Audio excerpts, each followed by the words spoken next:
segundo escreveu João, capítulo 1, versículo 1 ao 3. No princípio era o Verbo estava com Deus, e o Verbo era Deus. Ele estava no princípio com Deus. Todas as coisas foram feitas por intermédio dele, e sem ele, nada do que foi feito se fez. Amém? Lembrei também, vamos orar pelo irmão Marcos Antunes, que passou por uma cirurgia. Vamos estar orando para Deus dar uma boa recuperação a ele. Oremos, Pai, em nome de Jesus, teu Filho, nós te louvamos pelo privilégio que o Senhor nos concede de estar na tua casa nesta noite. Nós te louvamos pelos louvores que já foram louvados, cantados, entoados a ti, pela leitura da tua palavra. E pedimos que as tuas mãos sejam sobre nós, que o Senhor nos dê condições de entender, compreender a tua palavra, para que ela venha produzir frutos na nossa vida. Pai, nós oramos em favor desses pedidos, em favor, ó Pai, do Miguel e de toda a sua família, em favor do nosso irmão Marcos Antunes, em favor, Senhor, da filhinha da Jaqueline, em favor, Senhor, do Josivan, para que o Senhor venha dar saúde a eles. É a minha oração, é em nome de Jesus. Amém. Meus irmãos, nós estamos no mês de dezembro, né? Parece que o tempo não está passando, ele está voando. Já chegamos final do ano, hoje é dia 16, mais 15 dias estamos terminando o ano de 2025. E o mês de dezembro é um mês especial no mundo da cristandade, porque em dezembro nós comemoramos o nascimento do nosso Senhor e Salvador Jesus Cristo, ainda que é mais provável que ele tenha nascido no mês de abril do que o mês de dezembro. Praticamente certo que foi no mês de abril. Todavia, no mundo cristão, se comemora o nascimento de Cristo em dezembro. Existem fatores históricos que eu não vou entrar em detalhe aqui nesta noite, para que seja comemorado em dezembro. Mas o que importa não é o dia que ele nasceu, o mês que ele nasceu. O que importa é que ele nasceu. E ele nasceu para nos dar vida eterna. E eu meditei nesse texto desde ontem, escrevendo esta palavra, fazendo algumas pesquisas para que pudesse falar aos irmãos sobre esses 3 primeiros versículos do Evangelho, segundo escreveu João. Primeiro, nós temos que entender por que João ele escreveu o seu Evangelho. Na verdade, cada um dos escritores sagrados, eles tiveram uma finalidade de escrever o Evangelho. Por exemplo, Mateus tinha a finalidade de apresentar Jesus como rei dos judeus. Então, ele inicia o seu Evangelho a partir da genealogia de Cristo, mostrando que ele é da descendência de Abraão e que ele é da descendência de Judá. Então ele é o herdeiro legítimo do trono. Marcos, ele também escreve o seu evangelho com o intuito de apresentar Jesus como o servo sofredor. É um evangelho curto, é um evangelho rápido, mas apresenta Jesus como servo que sofre em favor da humanidade. Lucas, quando ele faz o seu evangelho, escreve o seu evangelho, ele tem a finalidade de escrever a Teófilo, contando tudo o que aconteceu. Provavelmente Teófilo foi um homem de nobreza romana, convertido ao evangelho, que queria informação. Então ele escreve primeiro o seu evangelho, depois escreve Lucas, para poder falar sobre todos os acontecidos. E ele tem a intenção de apresentar Jesus como o Filho do homem, como aquele que é verdadeiramente homem. Ele é Deus e é homem, mas ele tem essa função, essa finalidade de, muitas vezes, chamar Jesus de Filho do homem, apresentando que Jesus, ele era 100% humano. Ele não era só divino, ele também era humano. João, ele tem a sua finalidade de apresentar Jesus como o Filho de Deus, como Deus encarnado. Por quê? Porque na época de João é o último apóstolo a morrer. A cristandade do seu tempo está sendo abalado com as heresias gnósticas. Os gnósticos, eles ensinavam que seria impossível a encarnação de Deus, porque Deus é um Espírito Santo, plenamente santo, e a matéria é má. Sendo a matéria má, é impossível que aquele que é Espírito e plenamente santo, ele tenha comunhão com a matéria, ele venha tocar na matéria. Então eles não acreditavam em Jesus como Filho de Deus encarnado. Não, eles diziam que Jesus, ele foi um homem acima da média, um homem santo, um homem sábio, um homem que tinha a graça de Deus, mas ele era um homem natural, filho de Maria e José. Ele era um homem que veio da relação íntima de Maria e José, e que por ocasião do seu batismo, o Cristo, ele veio na forma corpórea de uma pomba e pousou sobre Jesus, esteve sobre o homem Jesus até o momento do seu sofrimento. Quando Cristo iniciou o seu sofrimento, ou Jesus iniciou o seu sofrimento, Cristo saiu dele, e quem sofreu, quem morreu, quem ressuscitou, foi o homem Jesus e não Cristo. Então eles tinham essa heresia, e eles estavam como que inflamando a cristandade daquela época com essa heresia. Então João, ele vai escrever o seu evangelho para mostrar, para provar que Jesus é o Filho de Deus, ele é o Deus encarnado, que esteve entre nós, e como ele diz, e vimos a sua glória como a glória do unigênito do Pai. Então ele tem essa intenção ao escrever o seu evangelho. Eu quero fazer uma exposição então desses 3 primeiros versículos. Primeiro, ele diz, no princípio era o verbo, que ele está mostrando para nós o verbo na eternidade. Quando ele diz no princípio era o verbo, ele está falando que antes da criação do mundo, ele já era, Cristo já existia, ele já era Deus, ele é Deus plenamente, eternamente. Ele não tem nem início nem fim de dias, ele é o Deus Todo-Poderoso. Todos os atributos que é dado ao Pai, que é dado ao Espírito Santo, também é dado ao Filho. E aqui está a eternidade. No princípio era o verbo. Então, antes da criação, João tem aqui em mente Gênesis 1, no princípio criou Deus o céu e a terra. Então, antes desse princípio, Cristo, ele já existia. Cristo, ele já era Deus. Então, ele não precisou ser criado. Ele não é criado, ele é eterno. Ele diz no princípio, antes da criação, ele diz que ali então que o verbo já existia. Se ele já existia, ele não foi criado, ele é eterno. Então ele diz no princípio era o verbo, antes do princípio, antes que todas as coisas fossem criadas, antes que o tempo fosse criado, ele já existia. Há uma pergunta que é feita na teologia, o que a Trindade fazia antes da criação do mundo? E você tem que entender isso para que você possa ver o amor de Deus pela sua vida. O que a Trindade fazia antes da fundação do mundo? É interessante que na teologia cristã se estuda que havia uma plena comunhão entre a Trindade, Pai, Filho e Espírito Santo. Apesar que essa pergunta, o que Deus fazia antes da criação, ela é uma pergunta falível e nem aceita, porque antes não havia o tempo ele começa a existir na criação. Então Deus, o Pai, o Filho e o Espírito Santo, ele vivia um presente eterno, não tinha passado, não tinha futuro, apenas o presente, esse presente era eterno. Então o Pai, o Filho e o Espírito Santo, eles viviam em plena comunhão, e eles viviam em pleno amor. Aí você começa a entender o amor de Deus, porque veja bem, meu querido, deixa eu perguntar, se você fosse solteiro, e se você fosse casar hoje, sabendo, ou você que casou, se você soubesse de antemão, que essa pessoa com quem você casou, vai te trair, vai te roubar, vai te enganar, vai mentir, e por final vai matar você, você casaria com ela? Se você tivesse plena consciência disso, se o teu futuro viesse no teu presente, fala assim, não case com ela, ela vai te trair, ou ele vai te trair, o seu cônjuge vai te trair, vai te enganar, vai te roubar, vai te matar no final, eu tenho certeza que nenhum de nós casaríamos com essa pessoa. Agora imagine Deus na eternidade, no presente perpétuo, eterno, vivendo em harmonia, em amor, Pai, Filho e Espírito Santo, e Ele então com a sua capacidade, porque é inerente a Deus, é natural de Deus, é a característica natural dEle, a onipotência, a onipresença, a onisciência, a infinitude, a eternidade, e Ele sabendo que Ele vai criar um ser, que vai traí-lo, que vai enganá-lo, que vai tentar roubá-lo, e que por final vai matá-lo. Se você fosse Deus, você faria a raça humana?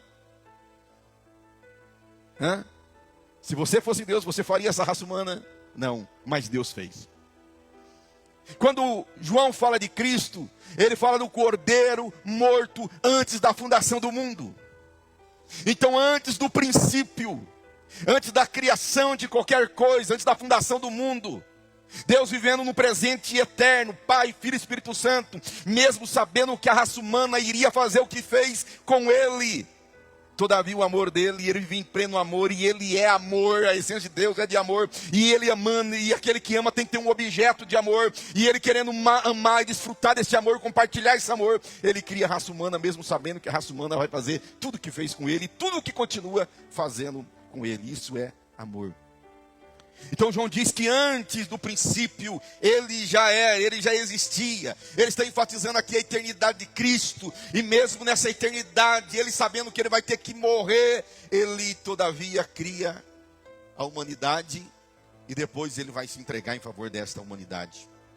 Mas o que João está aqui, o foco de João é dizer que no princípio era o verbo.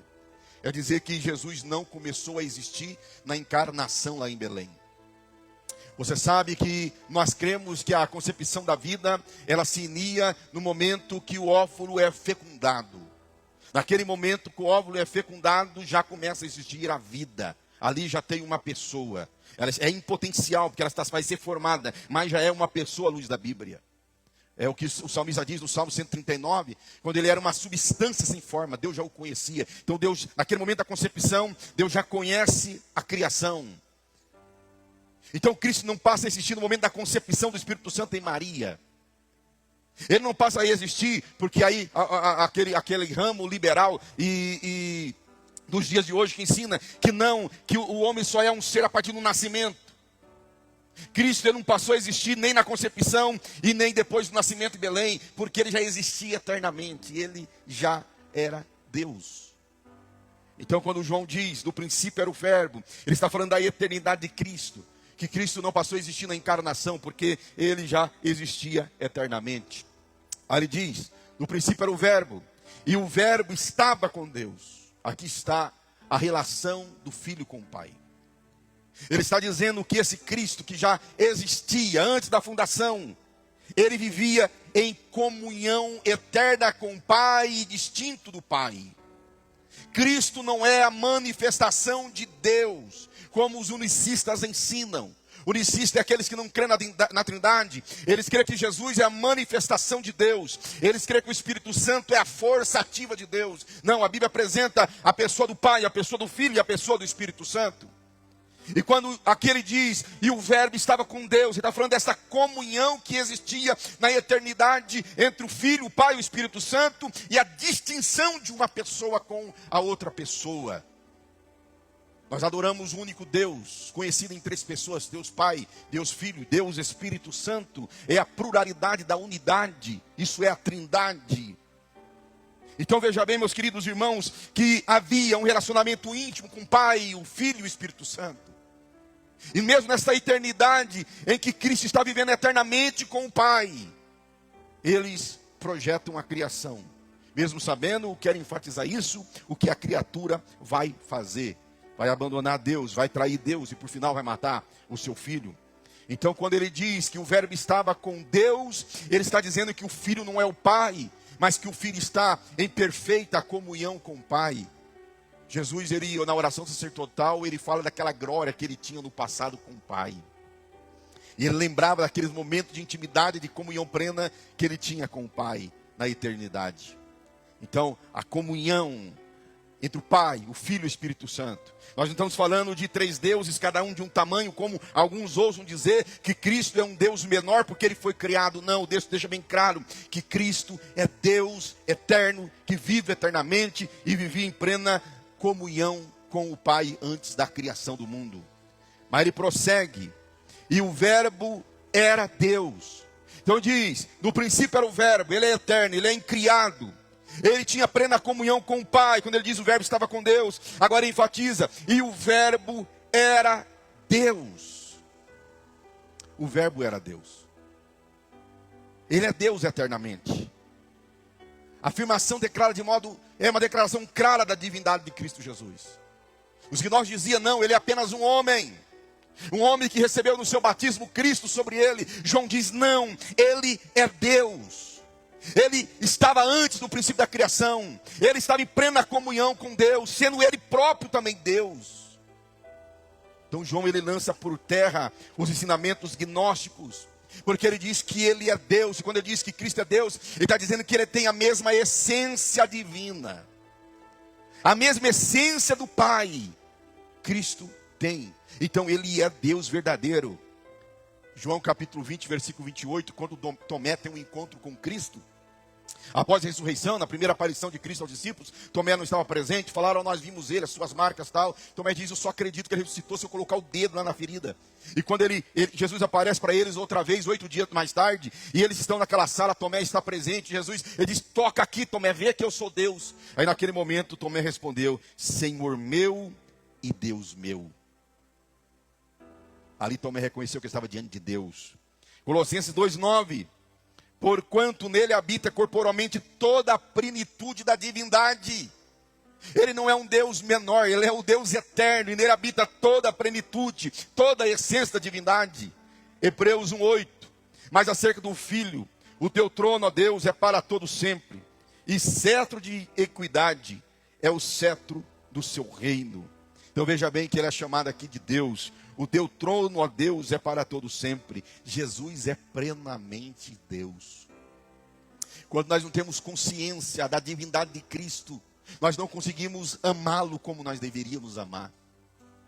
Você tem que sair daqui nesta noite com esse pensamento. Olha, ele é Deus eterno que já existia antes do princípio da criação, que tem a mesma essência do Pai, que tinha comunhão com o Pai, e todavia, apesar de viver e de se satisfazerem neles mesmos, ele quis compartilhar o seu amor criando a raça humana, mesmo sabendo que eu ia pecar como eu peco, que você ia pecar como você peca, que nós iríamos traí-lo, porque aquilo que nós pecamos é traição. Porque na Bíblia, o nosso relacionamento com Deus, ele é simbolizado como um noivo com a noiva. E mesmo antes do casamento, dentro do contexto judaico, o noivo já estava tão comprometido com a noiva, que só lhes faltava consumar o ato, que era quando eles entravam no quarto nupcial. Então, se o noivo ou a noiva cometesse algum deslize, era traição. É por isso que quando José fica sabendo que Maria está grávida, ele tenta ir embora, porque ele diz, ela me traiu. Então nós somos noiva de Cristo. A igreja é falada na Bíblia como a noiva de Cristo. Então o nosso pecado é traição. Imagine se o seu cônjuge trair você, como você vai sentir? Pelo amor de Deus, eu oro para que isso não aconteça nessa igreja. Mas você vê como que a traição, ela destrói uma pessoa. Pessoas tiram a vida. Pessoas entram em estado de depressão tão profunda que nunca mais sai dela, porque a dor diz que é imensa. Agora imagine a dor que nós causamos em Cristo quando nós pecamos. Mas apesar dele saber que ele ia sofrer essa dor, ele nos fez. Ele nos fez. Apesar dele saber que nós não iríamos valorizar o sacrifício dele, que nós não iríamos valorizar aquilo que ele faz por nós, porque nós seríamos negligentes com a nossa fé, nós seríamos negligentes com o nosso ato de servir a ele. Todavia, mesmo assim, ele nos fez, ele morreu por nós, sabendo que nós iríamos cometer tudo que nós cometemos. Então João diz, no princípio era o verbo estava com Deus, e o verbo era Deus. Mas para enfatizar essa eternidade de Cristo, ele vai repetir no versículo 2, ele estava no princípio com Deus. Ele quer deixar bem claro aos seus leitores que o verbo sempre foi existente, que não houve um momento em que ele não existia, mas que ele é eterno, ele existe para todo sempre, que ele está aqui reforçando essa divindade de Cristo, essa característica natural da divindade, a eternidade. Então ele reforça para que não haja nenhum mal entendido, para que não haja nenhuma dúvida. Então ele vai dizer, no princípio era o verbo estava com Deus, e no versículo 2 ele vai repetir, ele estava no princípio com Deus. Aí ele vai dizer, versículo de número 3, todas as coisas foram feitas por intermédio dele, sem ele nada do que foi feito se fez. Ele vai nos mostrar que Cristo é Criador. Por que ele vai dizer isso? Vou voltar lá no início.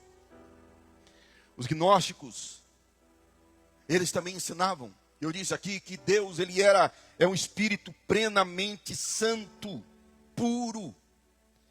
E por ele ser puro, ele não poderia tocar na matéria.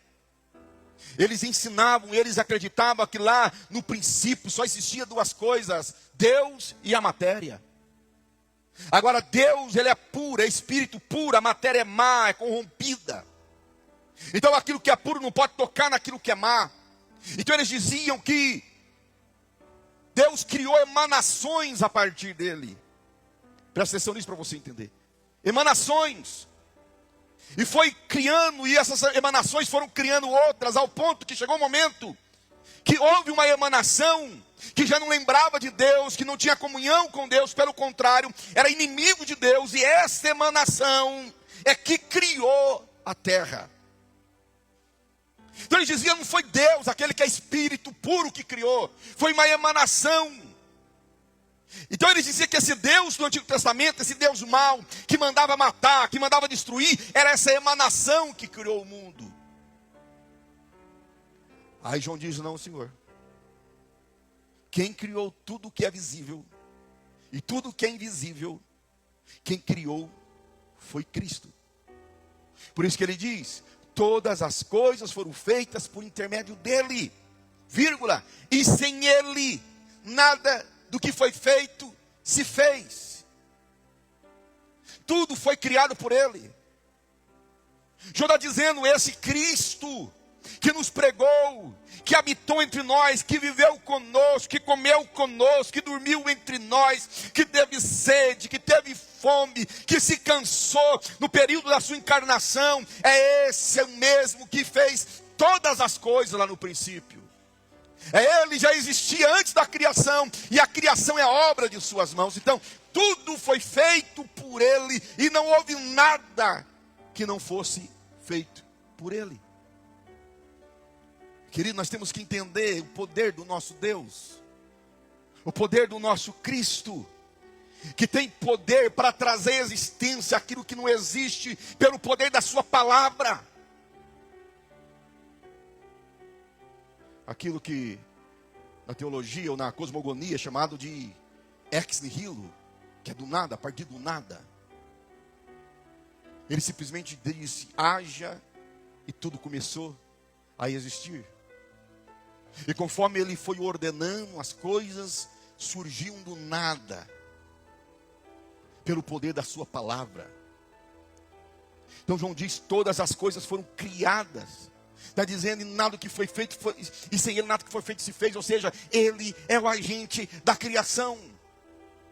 Você não serve um Deus menor, como no panteão grego, que havia a divindade maior, que criou todas as demais divindades.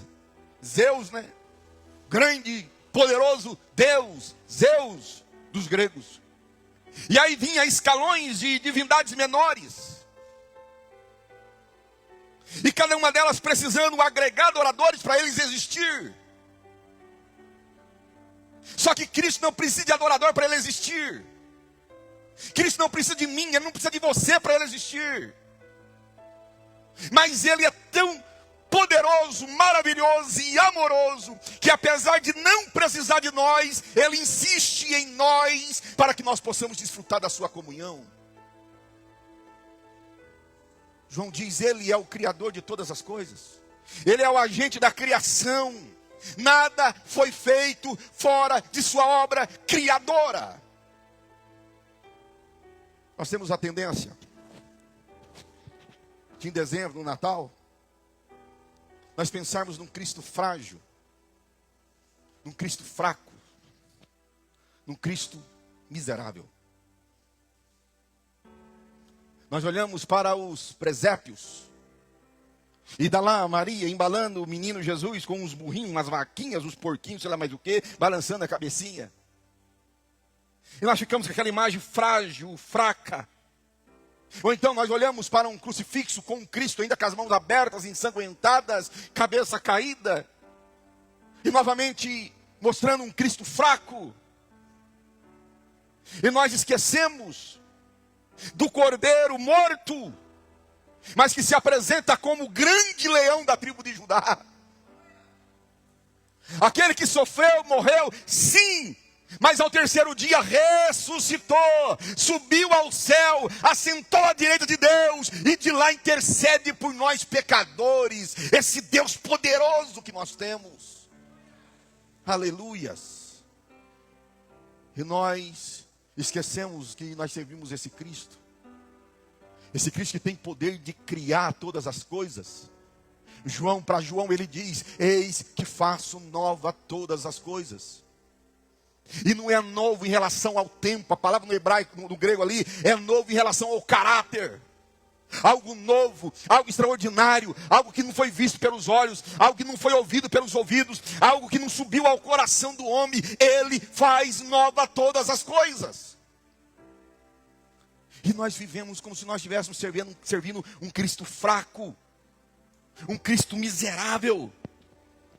E não, meu querido, nós servimos um Cristo poderoso. Eu vou repetir, nós servimos um Cristo poderoso. Um Cristo que pode entrar na tua situação, no teu problema, na tua dificuldade, que pode entrar lá na tua casa, resolver aquele problema que você está sofrendo, que pode ir no teu trabalho, que pode ir no teu emprego, pode ir na tua família, e simplesmente fazer nova todas as coisas, e criar algo extraordinário naquele lugar.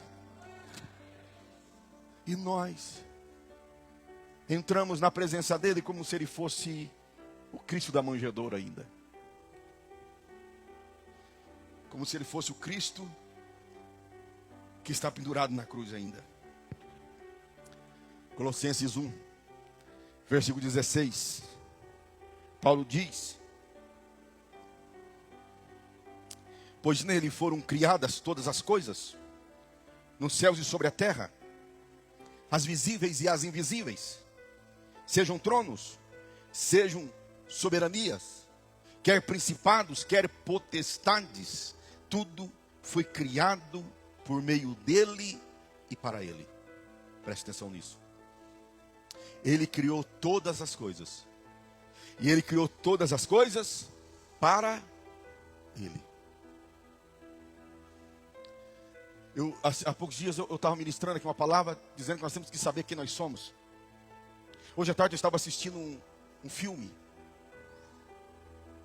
E o início deste filme tinha uma frase de um escritor americano que diz que há 2 dias importantes na nossa vida. 2 dias importantes na vida de um homem. O dia que ele nasce e no dia que ele descobre por que nasceu. Eu pensei, por que eu não vi isso aqui antes de eu ministrar aquela palavra? 2 dias importantes na nossa vida. O dia que nós nascemos e o dia que nós descobrimos por que nós nascemos. Paulo diz: para ele. Para ele. Todas as coisas foram criadas por ele. E foi criado para ele. Nós não fomos criados para vivermos em pecado, ainda que nós pecamos. Nós não fomos criados para viver longe da presença dele. Nós não fomos criados para viver distante da comunhão com ele. Não, nós fomos criados para desfrutar da comunhão com ele, da presença dele, da graça dele, para vivermos cheio dele, na plenitude da sua graça e do seu poder. Quando esse Deus Criador nos fez, você lembra quando nasceu o seu filho? Eu tenho 3 filhos, eu já disse isso para eles, então não é pecado eu dizer aqui. Eu tenho 2 homens e uma menina. Eu sempre sonhei em ser pai de uma menina. Eu era ainda um adolescente e eu dizia, quando eu tiver uma filha, primeiro filho, quero que seja uma filha, o nome será Lídia. Lídia. Eu sonhava em ser pai de uma menina. Acho que todos os pais sonham em ser pai de menino, e eu pensava em uma menina. Eu acho que eu tinha tanta, estou tentando lembrar de uma palavra aqui para dizer, expectativa, que talvez por isso que eu tenha sofrido muito. Eu tenho 2 filhos, homens que são bênçãos na minha vida. Meus filhos, todos eles são bênçãos. Minha filha é bênção na minha vida. Mas quando a Márcia foi dar luz, e talvez eu profetizei o mal, né, Márcia? Porque mais estava para nascer dar luz e eu não tinha carro, pobre. Meus pais não tinham carro. E aí eu liguei para o irmão, falei, irmão, corre aqui para levar a Márcia para o médico, que o negócio vai nascer. A Márcia também foi falar que o negócio ia nascer, viu o negócio. Mas quando eu pegava no colo, eu almejava, eu ouvia, eu sonhava, de expectativa enorme com ela adulta. Você lembra quando o seu filho nasceu, que você pegou, que você olhou para a face dele? A primeira coisa que nós, homens, quer saber é com quem parece, comigo ou com a mulher? Primeira coisa, né? O homem quer saber com quem parece. Aquela emoção, aquela alegria de pegar o fruto. Agora você consegue imaginar Deus quando Ele fez você? Quando Deus começou a formar você no ventre de sua mãe. Talvez eu vou ficar emotivo, porque ultimamente estou meio... Mas você consegue imaginar Deus olhando e dizendo assim, ele vai ser o instrumento da minha mão, vou compartilhar, vou andar de mão dada com ele, vou ter comunhão com ele. Aí de repente, quando nós começamos a ter ciência de quem nós somos, nós abandonamos ele, nós afastamos dele. E nós íamos para o pecado. E por mais que nós sabemos que nós não devemos fazer, nós continuamos fazendo. Por mais que nós sabemos que aquilo magoa a Deus, que aquilo fere o coração do Criador, nós continuamos fazendo. E nós não ouvimos a voz dele, nós não queremos ouvir, porque a voz dele é contrária à nossa vontade. Aquilo que ele nos pede, aquilo que ele quer de nós é contrário àquilo que nós queremos fazer. É o pai que cria o filho, que cria a filha, que faz um projeto, e de repente aquele filho anda por caminhos que ele não escolheu, por caminhos que magoam o coração dele, que faz ele chorar, que faz ele gemer, e nós sofremos, esquecemos que Deus também sofre da mesma maneira por nossa causa. Que a mesma dor que nós sentimos como pai, ele sente como nosso pai. Eu já disse para os irmãos,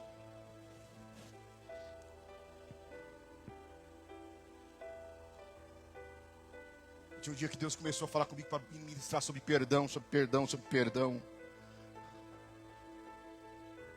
Porque Deus tem o tempo certo, mas Ele começa a ministrar antes o nosso coração, nos perturbar.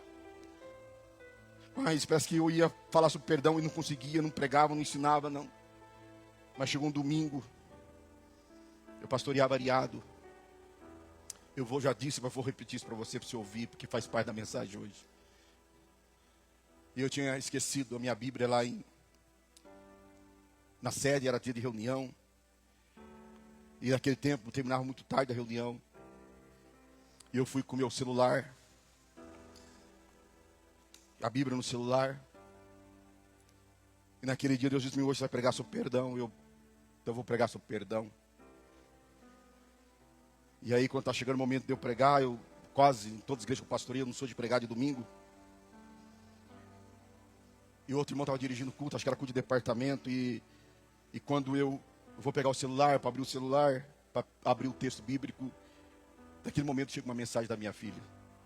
Minha filha morava comigo lá em Ariado. E ela estava dizendo para mim que tinha comprado a passagem, que no outro dia ia embora para Campinas, para viver com um rapaz que ela amava, que era contra a nossa vontade. E eu até brinco que Deus, ele parece que tem dia que Deus é irônico. Porque Ele manda você pregar sobre perdão no dia que você tem que perdoar. E eu chorei tanto naquele culto. Eu chorei tanto que a igreja acho que ficou incomodada. Alguns irmãos sentiram a tristeza profunda que estava na minha alma. Porque no momento que eu vi, que eu fui falar sobre perdão, Deus comunicou com o meu coração algo que Ele já tinha comunicado uma vez em Campinas. Ele disse: como você não vai perdoar a tua filha? Se eu tenho te perdoado até hoje todos os teus pecados que você comete. Como você não vai perdoar? O coração está doendo, e o meu coração não dói quando você peca. E aquilo me trouxe uma dor profunda na alma. E muitas vezes nós não prestamos atenção nisso, meu irmão. Nós chegamos em dezembro, Natal está aí na outra semana. Aniversário do nosso mestre. Sim, você tem que comemorar, reúne com a tua família, não é pecado. Mas você já pensou que esse Deus Criador que nos fez para a glória dEle, para o louvor dEle, que Ele sofre por causa do nosso pecado, do nosso afastamento da presença dEle? Os momentos que nós viramos a costa para Ele, trocamos a palavra dEle, o momento com Ele, por qualquer prazer desta terra. Nós alimentamos os nossos maus pensamentos, os nossos maus desejos, como nós deveríamos levar cativos os nossos pensamentos. Esse Deus que sofre, esse Deus que chora, por causa dos nossos pecados, por causa das nossas misérias, por causa das nossas transgressões. João diz, Ele é eterno. Ele já estava antes do princípio. Ele já estava com Deus, Ele já era Deus. Mas apesar de eles viverem íntima comunhão, e apesar de Ele saber o que nós seríamos, o que nós faríamos, todavia, mesmo assim, Ele nos fez. E eu pergunto para você, meu irmão, a pergunta que ecoa na minha mente, no meu coração: como nós estamos vivendo diante desse Deus Criador, desse Cristo Todo-Poderoso, esse Cristo que é eterno, que é divino, que é Criador, que Ele é central para toda a existência, porque nele nós vivemos e existimos, diz Paulo. Como é que nós vivemos? Queridos irmãos,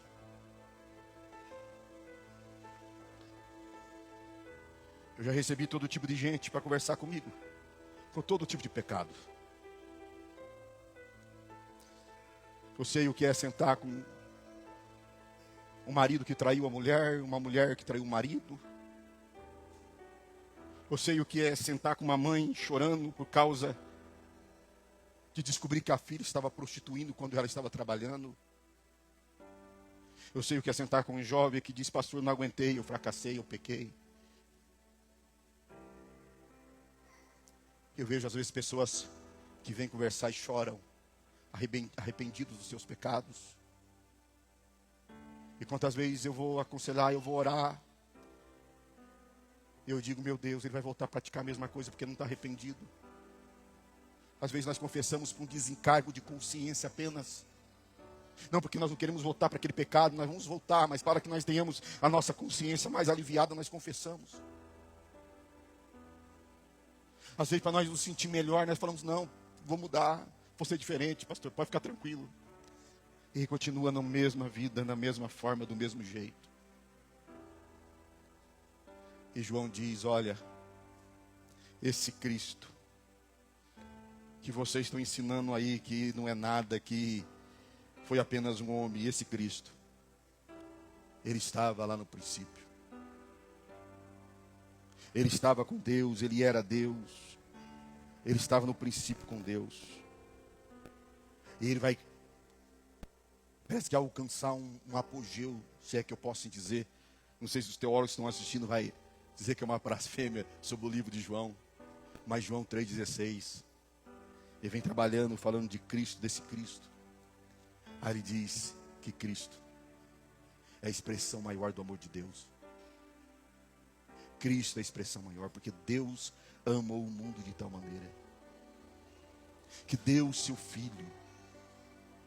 Filho único, para que todo aquele que nele crê não pereça, mas tenha vida eterna.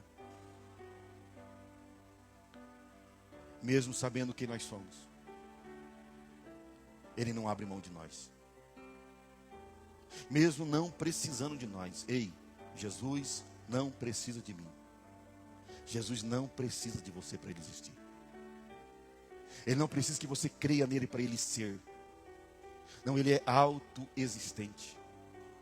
Isso é bem representado na sarça que ardia em fogo, mas não era consumida pelo fogo. Ora, a madeira é combustível do fogo. Mas aquele fogo existia, mesmo sem a sarça queimar as suas varas, o seu tronco. Esse Cristo que é eterno, esse Cristo que é infinito, esse Cristo que é Deus e que nos ama tanto, que assumiu a forma de homem. E Paulo diz que como homem, ele humilhou a si mesmo. E essa humilhação teve o seu momento, o seu, sei lá o que é, clímax, não é clímax, que é a palavra que vai conseguir sair, mas teve o seu apogeu, em que ele morreu morte de cruz. A morte mais sofrível, mais humilhante. Mas ele encarou a cruz, por amor a mim e por amor a você. O que você faz com esse Cristo hoje? O que nós fazemos com esse Jesus? Você vai desprezar? Sabe o que eu noto às vezes na igreja? Na nossa vida como um todo? É que quando você conhece alguém que é superior a você financeiramente, que é superior a você em status, em condição financeira, intelectual, mas essa pessoa, apesar dela estar muito além de você, ela se agrada de você, ela quer ter a tua amizade. Nenhum de nós vira as costas para essa pessoa. Não, nós vamos aproximar dela, nós vamos usufruir daquilo que ela tem, nós vamos usufruir do status dela. Nós vamos falar assim: olha, rapaz, você anda com fulano, hein? Você anda com cicrano. Agora nós olhamos para o nosso Cristo. Tem alguém maior do que Ele? Paulo diz que todo joelho se dobrará diante dele, toda língua confessará que Ele é Senhor. E nós não temos prazer de nos aproximar dele, de estar com ele, de chamar com ele, de chamar ele e de mostrar para todo mundo que nós pertencemos a ele. Hã? Você está doido para conhecer uma pessoa que tem status, que tem conhecimento, que tem nome, que tem dinheiro, para aproximar de você, para ter tua amizade, para ir na tua casa, para todo mundo ver que ela frequenta a tua casa, para você também ser conhecido. E você tem um que é dono do céu e da terra, criador de todas as coisas. Nós temos ele, e nós não fazemos questão de falar que nós temos ele, que nós somos amigos dele, ou melhor, que ele é nosso amigo, porque nós somos inimigos, porque nós praticamos o pecado. Mas apesar disso, ele se aproxima de nós, ele nos perdoa, ele nos redime, e olha que beleza, ele nos enche do seu Santo Espírito. Que nesse final de ano, nesse mês de dezembro, o Cristo não fica apenas na manjedoura, mas que ele possa estar no lugar certo. Qual o lugar certo dele? No princípio era o Verbo estava com Deus, o Verbo era Deus. Colocar ele na posição que ele é digno, o Deus Todo-Poderoso que nos ama apesar dos nossos pecados. Deus abençoe os irmãos. Boa tarde, louvando